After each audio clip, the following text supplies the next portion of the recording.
gagal di Pileg 2024. Krisdayanti tetap perjuangkan THR driver ojol dan kurir di akhir masa jabatannya di DPR RI.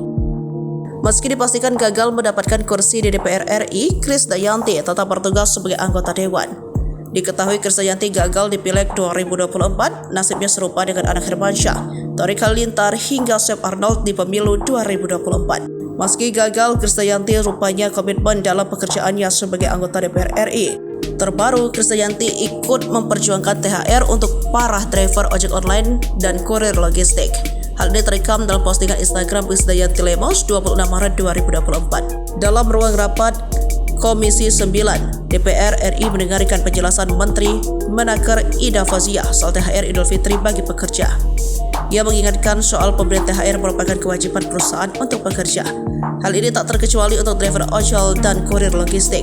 Pemerintah mengatur pemberian tunjangan hari raya keagamaan bagi pekerja buruh di perusahaan yang dimaksud untuk membantu meringankan beban biaya dalam memenuhi kebutuhan pekerja atau buruh dan keluarganya pada saat merayakan hari raya keagamaan, tulisnya. Sebelumnya, Krisdayanti yang merupakan anggota DPR RI periode 2019 hingga 2024 gagal kembali terpilih di Pileg 2024 ini. Diketahui Krisdayanti yang merupakan anggota DPR RI periode 2019 hingga 2024 gagal merebut kursi wakil rakyat lantaran ia kalah suara dibandingkan dua rekannya dari PDIP, Ahmad Basarah dan Andreas Edi Susetio di daerah pemilihan Jawa Timur 5. Di Dapil Jatim 5 sendiri, PDIP berhasil mendapat 2 kursi di Senayan.